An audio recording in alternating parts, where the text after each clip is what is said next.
You are listening to the Word Slinger Podcast, episode 54, Writing Your Way Back to Good with Steve Schwertley. Baby, you can drive my car. Writing a book. It can be the best way to build or grow your business, or to simply tell the story that you wish to tell. Learn how to write your book in 30 days or less. Pick up 30-day Author today from Amazon, Apple iBooks, or other online retailers. It's the Word Slinger Podcast, where story matters. Build your brand, write your book, redefine who you are. It's all about the story here. What's yours? Now, here's the guy who invented Pants Optional, Kevin Tomlinson, the Word Slinger. Word Slinger. Hey everybody, this is Kevin Tomlinson, the Word Slinger. Thanks so much for tuning in again. You know, I come back here every week. I don't know if you do, but I do. And I hope you do. I hope you're tuning in every week. Now, here's something interesting, because right now, Kara and I, my wife and I, we have our home on the market. We're trying to sell our home so that we can buy an RV and travel full time while I write. And that's going to be a dream come true for this Word Slinger, to just travel and experience the country. And then, eventually we'll move around the world a little more. We've done some world travel, but we haven't really traveled the U.S. And so I'm looking forward to that. Now, I bring that up because in the process of selling our home, I frequently have to vacate so that we can do showings. And, as you may or may not know, I have a sound booth, a studio in my home where I do this show and I do the other podcasts that I'm on. So, I've had to come up with a solution for doing the show abroad, not just because of the showings, but, later we're going to be out and about and I'm going to have to be able to do this from anywhere. So I've taken the opportunity to experiment. Now, this was the first episode that I actually recorded entirely I've recorded episodes in vehicles before. If you listen back, there are a couple of shows that I did while I was in Philadelphia and I think even in Manhattan, where I recorded the episode remotely, like from within a vehicle. But I haven't done interviews that way yet. Now, this time I did, and it was interesting. Now, you're going to notice some sound differences, some quality differences, and basically my side of the conversation sounds pretty decent. The guest, I think, was on his computer microphone, which makes him sound a little distant. So I apologize for that dip, but it's worth listening to this interview, and I think you get used to it after a while. I got used to it after a while. So I just wanted to put that out there in case you thought there was a problem, because I sometimes get frantic emails or messages telling me that there's an issue. I've done my best to soften that. So now, on to the interview itself. I'm talking with author Steve Schwertley, who is, he suffered a blow. He had a stroke, and writing became part of his recovery. And I like that aspect of this story. We don't hit on it quite as much as I think I probably should have, but for me, writing is this exercise for health. It's something I do to keep myself mentally fit. And maybe my physical fitness needs to improve, but I'm glad to have writing as something that I use as a daily tool for dealing with emotional stress, for dealing with, things that may come up in my life, that sort of thing. Writing is a tremendous tool for that. So, as you may know by now, if you listened to last episode with Honoré Corder, I've got a new book out called 30-Day Author, which teaches you how to develop a daily writing habit. And this is my shameless plug for that. So if you'd like to develop a daily writing habit of your own, if you'd like to get into the business of writing books, if you just need a book to help promote your existing business, like you're a coach or consultant or something along those lines, pick up 30-Day Author. You can get that on Amazon, iBooks, Barnes & Noble, practically anywhere. So go look for that. Right now, it's only available in ebook form. As I kind of get some things settled, I'm developing the audiobook, which should be soon, and I'm actually reading that one myself. And then I'm going to have the print book available. Now I can't wait to have that available because I'm taking it with me to several events. So that I'm trying to get this all done very quickly. If you will, go pick up 30 Day Author by Kevin Tomlinson and give that a read and a review. And I hope it helps you in developing your daily writing habit and getting the process down for writing a book in 30 days or less. Or more, if that's what you're comfortable with. So, in shameless plug, and now let's get into the real meat of this. This is the whole reason you're here anyway. Let's talk to Steve Schwertley about his experience and about his book, Enemy in the Heartland, and this upcoming sequel, which should release very soon, this month, October actually, 2015, which is called Revenge Unleashed. So let's talk to Steve about his work, and I will see you after. Hey everybody, now today I'm sitting with somebody who, he's got kind of a scary story, I'm going to be honest with you. There's a lot going on in his work that he actually reveals is sort of true to life. So this is Steve Schwertley. He is the author of Enemy in the Heartland and its upcoming sequel, Revenge Unleashed, which you can pick up in October 2015. So that's next month, depending on when you're listening, actually. So, Steve, thanks for joining us on the show, man. I appreciate you coming on. Hey, Kevin, it's a pleasure. So, tell me a little bit about your first book, which is Heartland. Tell me a little bit about that and the setup behind it. Well, the setup was I had a stroke 2 years ago, July 7th, 2013, and about 4 months later after the stroke, I got laid off a job. I was the national sales manager. So my wife, who is a psychologist, says, hey, I'll tell you what I want you to do is why don't you start writing those books you have in your head? And, everybody's giggling, when she was saying that to me. But we did do a sit-down talk about it for one afternoon, and the next day I said, okay, I'm going to do it. So I started to write the book and went up to my office upstairs, and 4 months later, 8 hours a day, 10 hours a day, I pounded it out, but 4 months later, it was finished. But it took me 9 months to get it to market. And what was the process there? Like, why did it take 9 months to get to market? Was it editing? Well, not so much the editing. It was a little bit of everything. The first thing I realized once I wrote the book, and writing the book, it was hard, but it was good rehabilitation for my stroke. But the hard part about getting the book to market was, well, number one is where do you find an editor? Right. And so I've got a couple friends who had encouraged me to write the book, but they had wrote different types of genre, like sales books or self-improvement books.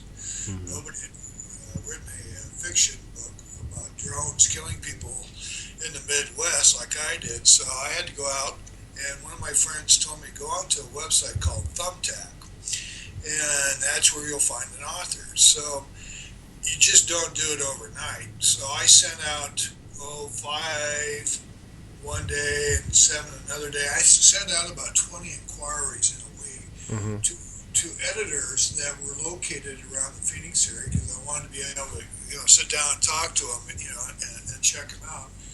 And it was kind of funny because when you do this, you send out the first 2 chapters and say, hey, looking for an editor, what do you think and what do you charge? And some of the people that got back to me were going, oh, Stephen, what a wonderful book. Going, oh my God.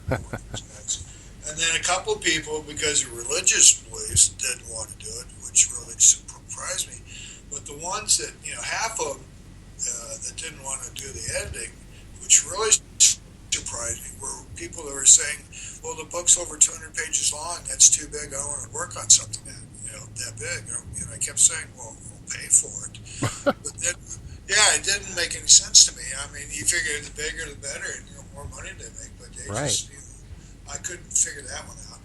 But then one day, this guy by the name of Ken called me up, and he goes, how accurate do you want this book to be? And I said, well, Enemy in the Heartland, I'm targeting, military people in the FBI, CIA, people that like those Tom Clancy novels, people like that. And he said, well, you got a problem with the, person in your list of characters. I said, you mean I didn't even make the first chapter? He says, I said, what's the problem? He says, well, you got a sergeant flying in an Apache helicopter gunship. I said, so? He says, well, you can't have anybody in one of those below the rank of chief warrant officer. I said, well, how do you know? Were you ex-military? He says, no, but I was the ex-PR director for Boeing Helicopter that made the damn things. So I go, I need to meet you. So a couple of days later, we had lunch, and one of my friends that's in the movie industries went with me. And about 2 hours later, I shook hands with Ken, and he became the editor of my book. But that whole process just there was 3 weeks. So after I got that done, it took us about a month and a half, almost 2 months on top of that to get the editing done. And then it took me a while to find somebody that would do the cover. And during this process, I had a lady by the name of Vicky, who kind of is a shepherd for a lot of people, helping them getting their books to market. So she found me a guy to do the cover design. But, you think a cover would be real simple. And to me, I used to be a salesman. And sales manager, international sales manager, and things like that. And to me, the cover of a book is like a car. You go to a car dealership, and if the car doesn't catch your eye, you're not going to go for a test ride. So I was really emphatic about having a really nice looking cover on the book, because you only got about 3 seconds, and somebody's going to decide to pick that thing up or not. Right. Back covers. So we went through 7 cover designs before I settled on the final version, and we went a long way from the first illustration to the final. But the guy that did it, Dennis McLean, who did the cover for my book, he did a really excellent job. In fact, I get more compliments off the cover of the book than I ever guessed I would have. Nice. So then you have to find somebody to print the book, and since I'm an independent author, I didn't have an agent. I'm not tied in with a big publishing house. So the next step was finding people to print the books and so on and so forth. So by the time I got everything done, it took a long time. But the nice thing is, now with the second book coming out in about a month, I had all that stuff in place now. Yeah, you have your infrastructure already set up, so it's easy to just kind of plug in another book, right? Yeah, and the nice thing is, I've been fortunate to run into talk show hosts like yourself, and now I can go back to the ones I've done prior to meeting you and talking to you today, because they've all said, hey, you had such a great interview, we'd like to have you come back. So, the marketing goes on, so it kind of snowballs. But before anybody can really make any money in this industry, I had a couple best-selling authors in Phoenix that I ran into, and they said, you got to write 3 books. Yeah. Because that's where they start seeing your 3 books on Amazon or your own website, and they're going, this guy's got some traction. He must be, putting out a good story out there. So I've already started the 3rd book, and it's a different subject matter, but it's still, fiction. It's still terror, but instead of using drones, I'm going to be using something else as a terrorizing instrument of war against the United States. So. All right, so you've got the first book, that's Enemy in the Heartland. You've got the second one's coming on. You've got a third one already kind of planned. How are you? What's your general sort of marketing strategy for these? Marketing strategy. Well, the first book I didn't have one, and that's pretty typical. I know. I mean, you talk about start from scratch. Yeah. But what happened was, I live on the north side of Phoenix, and one of the northern suburbs is a little town where it's kind of a golf cowboy town called Cave Creek, Arizona, and there's a Desert Foothills Library out there. And one of my neighbors said, hey, they got author meetings out there. You got to go up there and check it out. So I went to an author meeting up there. They have once a month, and they do a really nice job of bringing in 3 or 4 authors once a month. And they all get 20 minutes to talk about their book and how they got from A to Z. And so when I was there, this one lady here, her name is Jo, was really nice to me. And so I gave her a book, and then I went to a second author meeting about a month later. And when I got there, she was waiting for him. She says, "You need to sign this book. This thing's really good." I said, "Well, thanks." She said, "No, seriously, this is a really good book. You're going to take this and go places." And so, "Well, I need some help." She said, "What do you mean?" I said, "I need to find a couple best-selling authors. I don't care what kind of books they write, but I need to kind of find 2 or 3 best-selling authors in the Phoenix area so I can sit down and talk with them because, I feel like I'm a good salesperson, and, I went to college, so I have a brain still. But nobody teaches courses on how to market and sell books.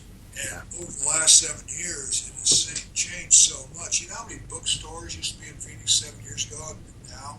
Yeah. So now it's gone from 55 to 15 bookstores. Yeah, that's pretty much everywhere, I think. Brick and mortar bookstores going down.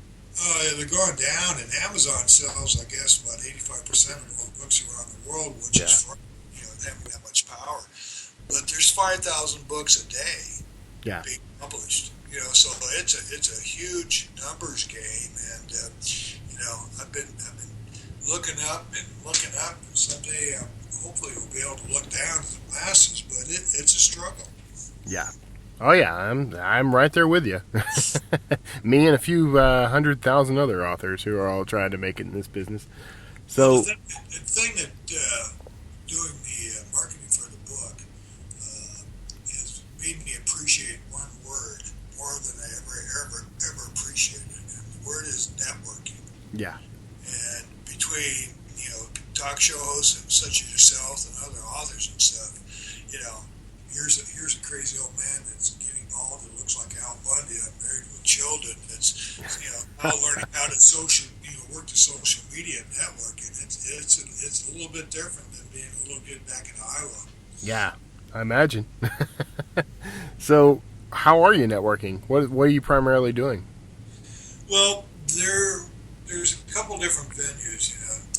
There's Twitter out there. I don't spend a lot of time on Twitter except for announcing things, but I spend about 2 to 3 hours a day on LinkedIn, and then I spend maybe about a half hour, but I'm going to spend more than a half hour in the near future on Facebook, because there is a program. There's a couple people who've got some programs out there that are showing people how to market their books on Facebook. And my problem is, after a stroke 2 years ago, I've slowed down a little bit, but I've got all my daily things assembled, and I got a routine and everything. Now I've got to start in between the third book and Facebook, sit down and figure out this program, because a couple of my friends are using the program and they're doing really, really good. But like anything else, it takes money to make money, so I have to start out very, very small. Some of these people are spending a couple $1,000s a month on marketing on Facebook. Yeah. Say for every $1 they get about 50 back, which isn't too bad. That's not bad at all, actually. What program are you looking into? The guy that is, putting it on air is a guy by the name of Mark Dawson, Dawson. He's out of England, I think. Yeah. And I've got 2 friends using it. One's used it for about a year, and her name's Barbara, here in Phoenix, and she writes a lot of love stories. Yeah. And, she says she's doing extremely well. And, I believe she is. Another friend, a guy by the name of Alan Black, is looking into it. So I see a lot of people doing it and having a great success. I just hope by the time I get to a point where I'm going to start doing it, it's not over marketed. No, actually, by sheer coincidence, I just interviewed Mark Dawson for the show, and and I took the course, and it is a fantastic course. And he is actually about to do a relaunch of that course, completely updated in October. So you'd be hopping in at the right time, because he's updating it to the current version of the Power Editor on Facebook and everything. So it's a good time. I'm going to have to be really nice to you for this. And then when this interview's over, I need to talk to you, because I want to sit down and ask some more questions. Well, feel free. That's one of the things I do, is help out other authors. So you I like what you're doing, though, because one of the things you said that has resonated with me is that you were asking to connect with other best-selling authors so that you could learn from them, not to get them to do anything for you, not to, give you any sort of handout. You wanted to just pick their brain and figure out how they're doing it. I like that approach. How is that working out for you? Well, after I'd say the first 4 or 5 months of the first book, Christmas season was over. So about end of January of this year, the book sales went, boom, it just like I got shot down out of the sky, like the drones of my book. Mm-hmm. But, I found out that that's kind of par for the course. Plus, after a while, you run out of friends and family that want to buy second and third books. Right. So after, this was about the time I met the people at the Desert School, or Desert Library up there in Cave Creek. And so Alan Black, who is an author who right now has a best-selling book out there called Metal Boxes. Mm-hmm. He's like the 5th right now on the Amazon charts for a sci-fi book. He took me off to the side one day and said, hey, let's go chat one day. And so, being the big spender I am, I met him at a Smash Burger in Phoenix, and then sat down and talked for about an hour. And he told me, he says, really, you're going to have to spend about 2 to 4 hours a day doing social media. Yeah.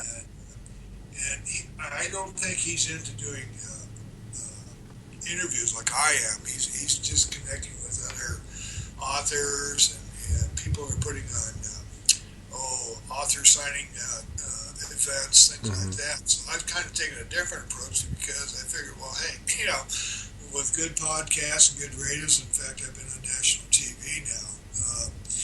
Hopefully it's a numbers game, and I'll hit more people than just 50 here or 100 there. So that's the approach I've taken. But doing the social media is kind of time consuming, like I mentioned earlier, because you got to sit down and just scan pages and pages and pages of people, right, and try to connect.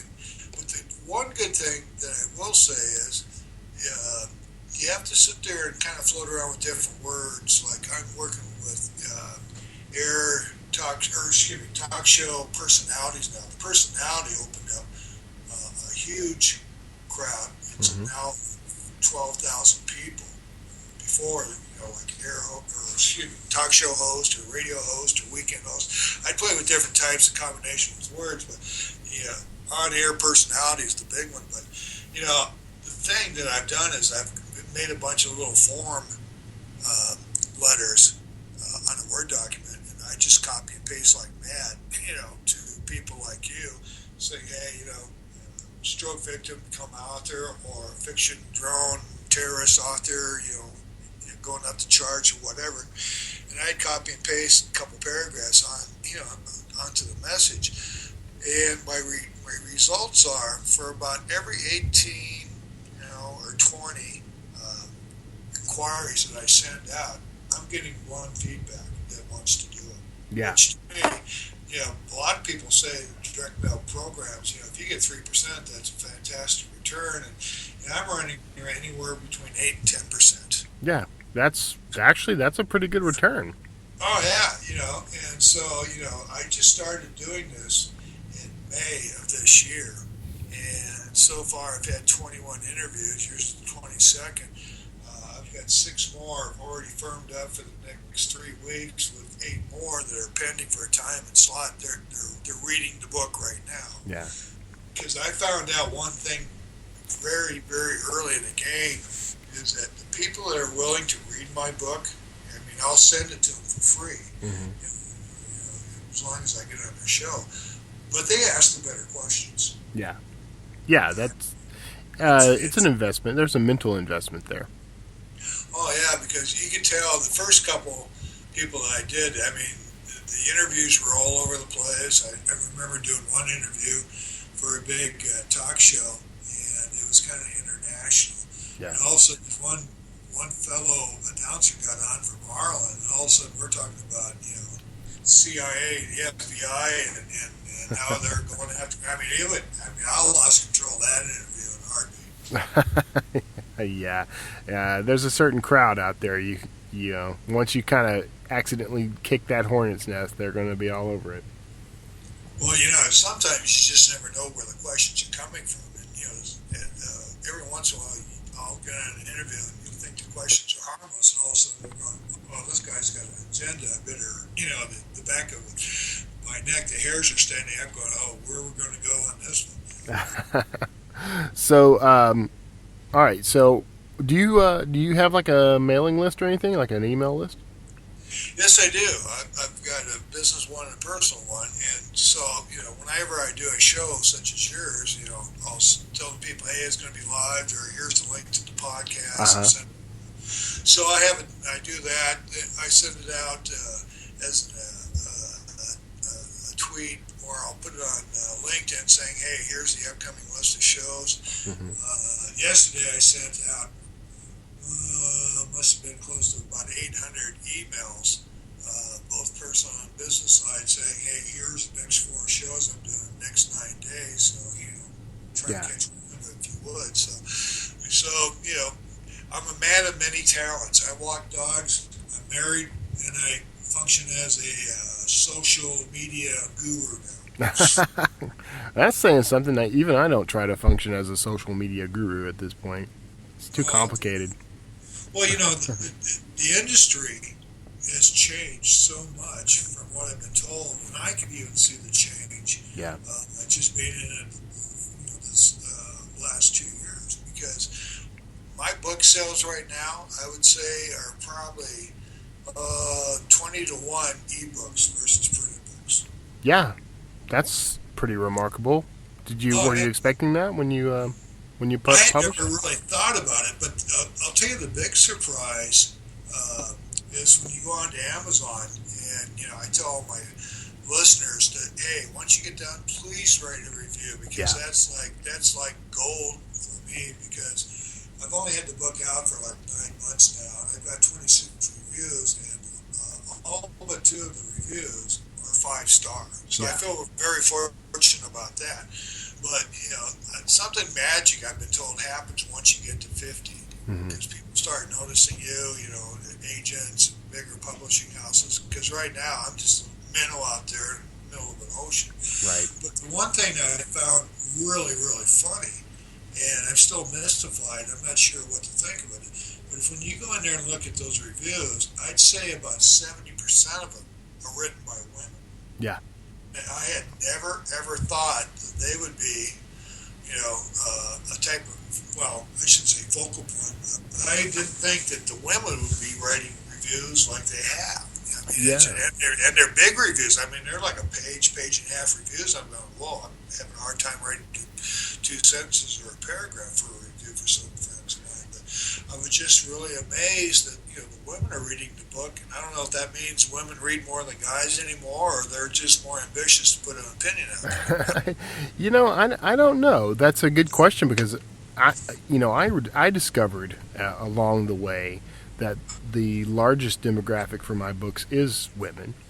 And I don't know why. I don't write specifically for women, but I have a larger female audience. And maybe it is just that they're more vocal, because the results could be skewed. It's not like I've managed to poll every reader or anything. Well, one lady wrote, in her review, if you like strong female characters, this is the book for you. And I'm going, really?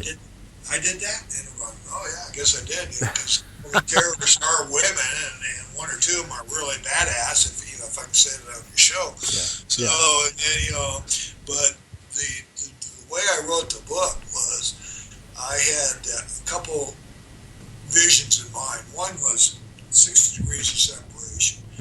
Somebody knows somebody somewhere, and about once or twice a month I'll run into something going, oh wow, 6 degrees of separation. And the other thing that I've always been curious about in my life, because I used to really love history, is if Kevin or Steve would have made a right hand turn instead of a left hand turn, where would they end up? Yeah. And it seems like when you watch documentaries about wars or civilizations, you keep asking yourself that question all the time. What would have happened if they would have done this? Yeah. And so that's how I wrote the book. And so a couple people have told me it's like that old 24-hour TV series. You Yeah. know, and I have to admit, I never watched it because I used to travel 45 weeks at a time before I had my stroke, so I never got to watch a lot of TV except for sports. Yeah. NASCAR. But, the thing is, some of the people got it. It was kind of a slow start because you got so many characters, but once they got hooked after about the second chapter, they couldn't put it down. Right. So, I wasn't going to write a second book, but Joy, my wife, was pestering me. She says, you left a lot of people hanging, and you got to write the second book, and everybody that wrote the review, just about all of them, asked for, a second book. And the second book was kind of funny the way it evolved, because one afternoon, I was on the last few chapters of the book. My wife, because of the stroke, has been in a habit about 4:30, 5 o'clock in the afternoon, bless her heart, walking into my office upstairs with a glass of wine to tell me, you're done for the day. You've been in here for 8 hours. Well, the doctor, when I had the stroke, he said, how much do you drink? I said, well, I'll drink a couple beers a day, and depending if I go to NASCAR or football. He says, no, you can't have any beer anymore. I go, He says, but you can have as much red wine as you want because it metabolizes different, So, from now on with your stroke, drink red wine. So one afternoon, my wife brought the glass up in my room, and she looked at me, what's wrong? And I had just got done knocking off one of the characters in the book in a big gun battle scene, and I had a tear in my eye. And she said, what's wrong? I said, well, I just killed off one of my good guys. And first thing out of her mouth, she said, don't kill everybody off. You need a sequel. Yeah. I'm going, oh, okay. So that's how the sequel really started, was that afternoon when she saw me having a tear in my eye. I'm not a real emotional character, I'm the oldest of 12 kids and had to put myself through school, and, if anything could go wrong, it always happened to me first, so, I'm not a tough guy, but, I never got, teary-eyed watching movies, except for Saving Private Ryan. Yeah. Wow, that didn't leave very many dry eyes, I think. So, and then that shows an investment in your characters, which I think makes it easier. When the author is invested in the characters, it's a lot easier for the audience, the readers, to be invested in those characters. So that's probably a good thing. If it's hitting you emotionally. Well, I traveled over to Europe several times because I worked for 2 European companies. And I've traveled all over the United States for years, 45 weeks a year. And so I got to see a lot of countryside, kind of in the Caribbean and Hawaii and some other places. So when it came to writing the book, it was very easy for me to figure out where I wanted to have the scenes. And then the other thing I did was Google Earth. I could zoom in and look at the places. If I wanted to pick a restaurant for a scene to happen in Germany, all I'd do is go to Berlin, Germany on Google and Google 5-star restaurants, and all these restaurants would pop up, and I would just describe the interiors of the restaurants looking at the pictures on Google. and so to fill in the most important part, the characters, I got to meet, from being a little kid in Iowa to a bartender going to college in Tempe, Arizona, at Arizona State University, to being all these sales managers and stuff. You get to meet some characters. And so I changed the name to protect the innocent, but people that have read the book, they're going, was that me in the book? I'm going, bitch is payback, So once you get going, it was easy to go, and it was hard to find a place to stop sometimes. But I never ever thought I'd be an author. I just never saw it in my stars. Yeah. So now, well, that's interesting. So you didn't have like the aspiration to do this. You kind of did it as therapy, which is interesting. Yeah, I wanted to be a doctor. Oh, really? Okay. I've got some relatives, an uncle and a great uncle, Dr. Fred Schwertley.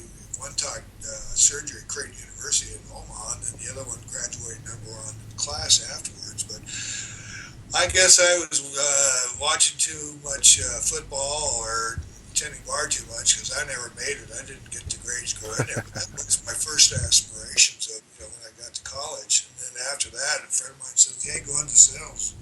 Yeah. You got a gift for it." So luckily, I followed his words and went into it. But after I had the stroke, I had a problem with speech for about 4 or 5 months, putting the words together. I lost a lot of my stamina. Now I have to walk 2 miles a day with the dogs. It's like being reborn again. Almost having to learn how to walk and talk again. So, but the book was good therapy to get my mind, I don't know, I would say re-energized, because by the end of the day, when I'm done typing, I'm about ready to go blah, blah, blah, blah, blah, Yeah. But, it was good therapy because you can't talk to people 8 hours a day. They'll throw you out of the house or throw you out of the car or something. So writing is kind of like talking to yourself. Mm-hmm. Yeah. Yeah, and I don't know if this applies for you or not. I mean, my characters kind of end up taking them on a life of their own, and I have relationships with each of them, and they're different relationships, actually, per character, so that's it. It's kind of like having your own support group built in. Yeah, well, what was hard was, number one, finishing the first book at a point where, everybody's going, don't stop. Yeah. But then the second book, Revenge Unleashed, that's coming out, I had to write that book in a different kind of a way. And what I mean is, I wanted to write the book so that if somebody just picked the book up, it made sense from the first chapter. They didn't have to go back and read the first book. Yeah. So there is references back to the first book, and so I did it in a certain way. And I had a couple people just test read the book, and they're going, "You're a little devil." Because I read the first book, I want to go back and catch up on the first book. It's kind of like seeing the second Star Wars movie going, "Hold on, I want to go back and see the first one." Right. So that was hard, but the book, the storyline is about drones. Mm-hmm. It's about a bunch of college kids that went to school in England who were from the Middle East. Most of them were from the Middle East. A couple of the main characters that were bad guys were young kids from a munitions factory in Germany, because guess what? If there's chaos in the world, there's more bullets and guns to be sold. Yeah. And people make money off of selling bullets and guns. So these rich kids help finance the terrorist attack against the United States. So when I was trying to figure out what would be terrifying, I kept seeing drones on TV, drones on TV. You still see drones on TV. Right. One was landed at the U.S. Open the other day, and one in the White House. I mean, they're all over the place. And so I used that as a vehicle for fear, and I probably shouldn't say it, but I load them up with some poison gas, which is more scary. But when I went to look for targets, I was looking at the map of the United States one day, and here's New York, and there's Washington, D.C., and here's the farm field out in Pennsylvania, about farm fields, So when you see the title of the book, it says "Enemy in the Heartland," and I'm going, okay, Heartland. So I made it so the attack was in the breadbasket of the United States, where people don't expect to be terrorized, they don't expect to be killed, they don't expect to be the targets of extremists from outside the country. So That's where I figured out I was going to do the first attack. And what was funny was a couple weeks later, this is about a year and a half ago now, my cousin found out he had cancer. And so I went back and spent a couple weeks with him back in a place called Logan, Iowa, just north of Omaha, Nebraska. And we grew up on farms together, he and his brothers and I, and we were always getting in trouble on the farm. Well, we went to a tractor pull, and I know people are going, a tractor pull, why would you do that? But, people get bored, they put big motors on tractors. That's what they do. So we were at this tractor pull in Missouri Valley, Iowa, at a county fair, and lo and behold, right about sunset, I mean, this is just like karma or fate, here's somebody flying a damn drone videotaping the tractor pull. Mm-hmm. And I'm going, a drone, my book, the drone and everything, it's going to work, it's going to make sense. So, it was just like fate was saying, yeah, use drones, so that's what I did. That's interesting. Yeah, and I guess whenever I heard you talk about the drone aspect of this before, I always pictured the military drones, but you're talking about the sort of over the counter, consumer drones being weaponized, right? Well, what happens is in the first book, like you say, there's different sized drones and a lot of military ones. Uh-huh. We're not talking about like the Global Hawk or the Predator, the Yeah. big one. We're talking ones that are like maybe 6 feet long and maybe 6 foot wingspan. They're almost like man or hand launched ones, Mm-hmm. used for like close to the front line surveillance. And so what happens is some bad guys rob a military base with a bunch of drones, and they learn how to attach little bombs of bad nerve gas on them, like if there's really a good nerve gas. Yeah. But and then they just go out and start bombing Little League football games and stuff like that. So Wow. so I mean, all of this is so easy to do. And then the second book, Revenge Unleashed, what I did was, instead of using military drones, picture this if you could. A lot of kids, when they first got out of college, they're tuned into their iPods and things like this. They're Right. not socially functional, and I shouldn't really say it that way, but they don't really socially mix like people used to years ago. Well, in the second book, the bad guys that did get killed off in the first book, they come back and they start a shell company to make drones, and they put the company out in Mesquite, Nevada, out in the middle of nowhere. And this company is just starting up, and here's all these real smart kids that have won drone competitions at the beginning of the book, and they're the elite of the elite for software design, circuitry design and everything. So, the bad guys own the company. They hire all these kids, and they go, hopefully we'll get a contract. Well, the big initial contract that the kids win isn't from the government. It's a black project, they're told. So they can't go tell who it is. But guess what? It's not from the government. It's from the bad guys. The bad guys have these kids design the drones. And so, the drones are now bigger size quad rotor drones. And the revenge part of the book comes from there's a character in the first book who's head of the U.S. Senate Foreign Intelligence Committee, who is now president. And the bad guys from the first book, the survivors, they want revenge on him because they figured he'd make a good target, especially now that he's president. So I'm not going to tell you if they get him or not, but it's a good book. Yeah. That sounds engaging. I mean, it sounds like real sort of Tom Clancy kind of stuff. Well, I've got a friend in the military that I didn't know who he was until I started writing the book. He's been a friend of my wife's for like 20 years, and I sent him a copy of the first book before I published it, and he wrote back to me an email. He says, "This is really good. I've got questions though." He says, "Were you ever in the CIA, FBI, or any of the intelligence committees? Number one. Were you ever in the military? Number two. And if not, you're going to get a phone call." I thought that was the best compliment of all of it. I wrote him back and said, "Well, I did have a private pilot's license at one time, which helps out the book."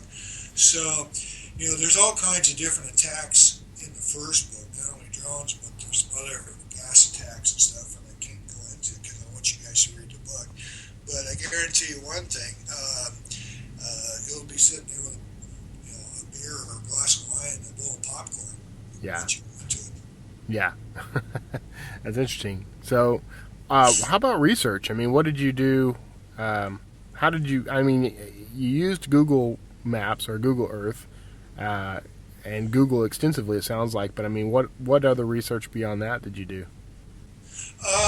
Surprisingly, not much. Okay. Because what happened was, I used to travel around all over the United States. Yeah. Did I lose you?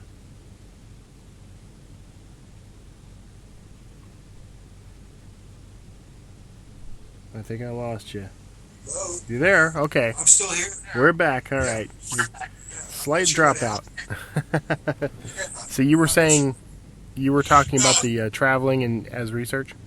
Yeah, so I knew, where I wanted to have certain scenes and so on and so forth. But really, the plot kind of just popped up in my head, or at 3 o'clock in the morning, I'd wake up and, oh, you got to put this in the book. Or I'd be out in the pool when it was 110 degrees, just walking around with a glass of wine and water, going up, there's another idea. So, the mind never stops working once you're onto something. And that's Right. when I knew that when I couldn't turn the book off in my head, I had to get it out on paper. Yeah. So I did an outline for the books. I wrote down, things I wanted to put in there, and then I had on the other side of the outline, the backside pages, what was put in what chapters on what page, so I could keep track of it all, because it got really kind of complicated, keeping everything on a straight timeline. Right.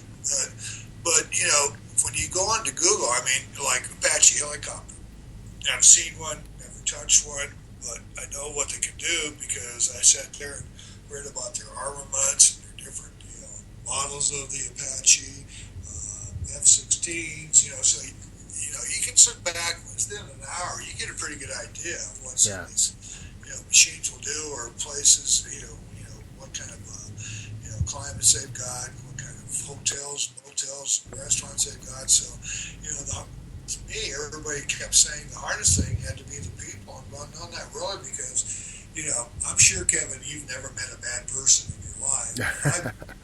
I've met a couple losers, and so a couple of these losers, I just changed their name and made them smarter than they really were, and so those became the bad guys, and the good guys used to be some of my buddies from college or whatever, or some of my mentors from the old days. So it was fun to play, with those type of figures, because I didn't have to think about their personalities. I just described them, from what they were. Yeah. Well, it's kind of funny to me because you're saying, you didn't do that much research really, but sounds like you did basically a whole lifetime of research. Now that you say it that way, I probably did. And one thing about being a salesman all my life is you're kind of like a poker gambler and a detective all at the same time, because you're always, before you go into a sales call, you kind of got to know what you've got, to sell, what are the price points. But then when you go in and talk to somebody for the first time as a customer, you got to play detective, And one time during my life, I was a insurance investigator for Aetna Life and Casualty, So, you got to go in and learn to ask the right questions and try to get the feel back from all these people. So I guess all my life, I was being gleaned, or I was destined to be a writer, because I took all these traits and mixed them all up, and it came out quite well. Yeah, I don't know that it's all that different to shift from sales to writing. You're still telling a story, and you're still interacting with people and finding a way to hit the right notes with the right audience. So I think it's pretty similar. Yeah, the funny thing, asking some of my friends, or now that I just finished the second book, some of the people in between the first and second book that I'd meet at a book show, or they'd be interviewing me, and they go, "Hey, I want to be in your next book." Well, it's funny, because it happened more often than not. Yeah. And so I just asked them one simple question: good guy or bad guy? Yeah. So, and you'd be surprised at how many people want to be the bad guys. I forget who it is. There's an author. I don't know. I can't remember if I interviewed him or if someone was just telling me the story. But apparently, anytime someone asks him if they can be in his book, he says no problem, and he takes their name down. And the next book it comes out, and they were like one of the first people killed. Well, I might have to try that approach. No, but I even in the first book, towards the end of the first book, and she made it through the second book. My wife, her name's Joy, and her maiden name was Colby. So she's one of the few characters that I put in a book and used her actual name.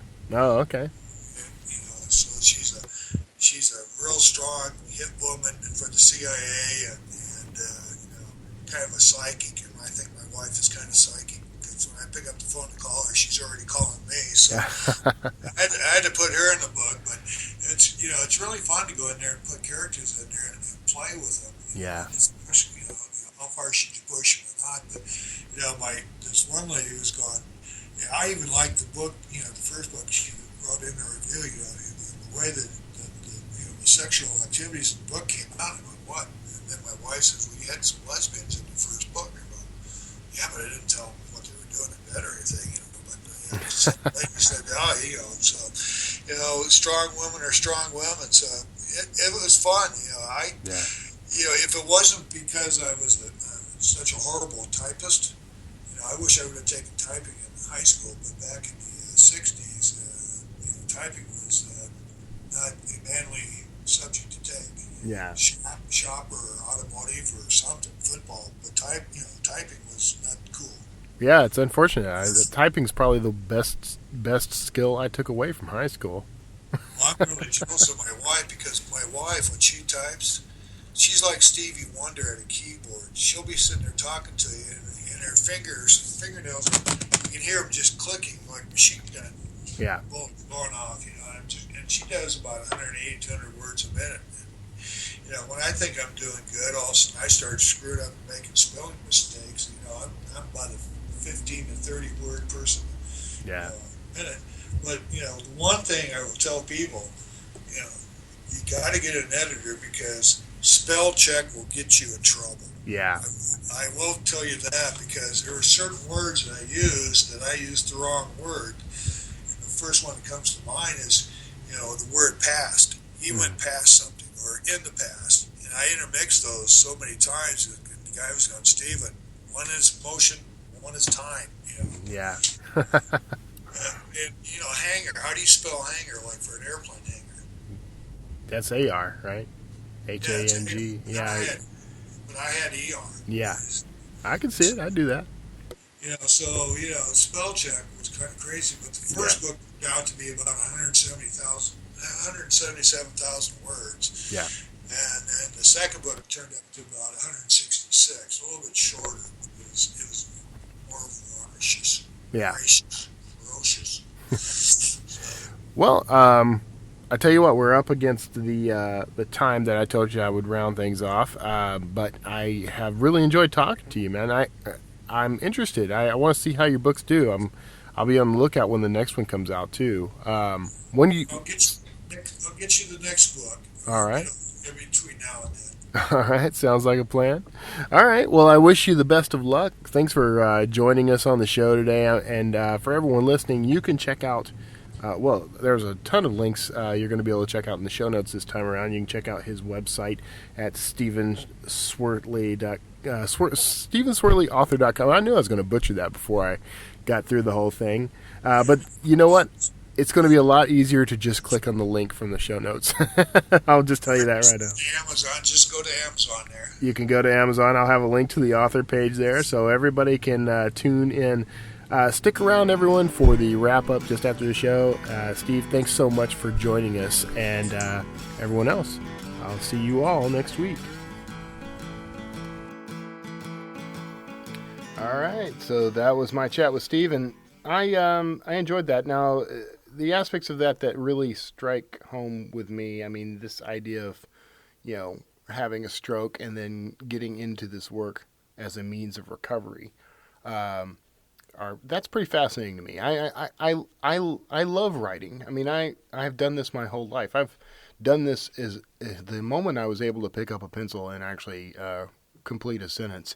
Was basically the start for me. I've been doing that over and over again ever since. So, and I joke and I say things like, I have all the words. I cheat and use all the words. I just put them in different order each time. And that's, that's fun. But the truth is, I mean, writing is this ongoing learning experience. And if you get into it and, you really learn how to use it, it can be really powerful.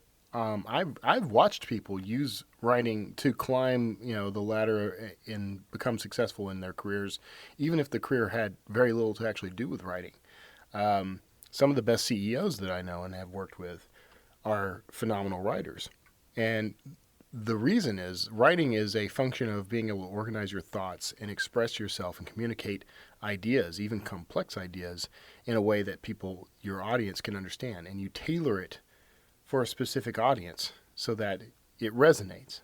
So writing is a tremendous tool for growth in your business, for improving your health, even for recovering apparently from strokes, which is good to know. Keep that in mind. So that's it for this week. I'm just going to go ahead and wrap up because I actually have more. See, I've got an alarm right there. So I'm going to go ahead and wrap this up. I've got house stuff I got to take care of. But if you would like to keep the conversation going, why don't you give me a call at 281-809-WORD. That's 281-809-9673, where you can ask me anything. Ask me about writing. I'm talking about that a lot more now. Ask me about my new book, 30-Day Author. I'm going to have some programs and other things related to that soon. And a lot of stuff's in development. So I'm really enjoying this, actually. This is a book that, if you listen to last week's episode with Honoré Corder, I told you sort of some of the origins behind this book, or why it got delayed, because, there is this notion that we're all working towards our ultimate goal, our mountain, which is a phrase I stole from Neil Gaiman's speech at the University for the Arts. But we're all working towards, this big chunk of something that we've created, this big goal that we have for our lives. And, we have to sometimes set aside the things that we thought might get us there and go to something else. He talks about having turned down, really well-paid jobs that he would have taken just a couple of years earlier because they would have gotten him closer to his mountain. And now he turns them down because they take him further away. And I think that was where I was with 30-Day Author when I started it. It was not moving me towards my mountain, because my mountain is to be a fiction writer. I want to tell stories. This is the stuff I do and love. So I wasn't doing that. I was doing everything but that. So now, having had more experience and written more books and published more frequently, I have 20 plus books to my name now, all fiction, essentially. And I'm in a better place to talk about the process and the sort of techniques and the mindset that got me there. So glad to do that. I don't want to make every show a big giant plug for 30-Day Author, but it's exciting to me. So that's why I'm talking about it, honestly. And yeah, I do want you to go buy it because I do want to make income from it. But I also want to help people. So if you will contact me now, call me at 281-809-9673. That's 281-809-WORD. Or go online, wordslingerpodcast.com, where you can leave me a voicemail there as well on the SpeakPipe app, which is on the right-hand side of the page, or contact me through the contact button. You can ask me anything. I've got a lot of reasons why you would enjoy and could use writing a book. And I'm happy to help you figure that out. So take care of yourselves. I hope you are well. I hope you're healthy. Enjoy. It is October for me right now, October 2015 for me right now. So enjoy your fall. I certainly am. And get out there and do something big today. You deserve it. So does the world. So I will talk to you soon. See you next week.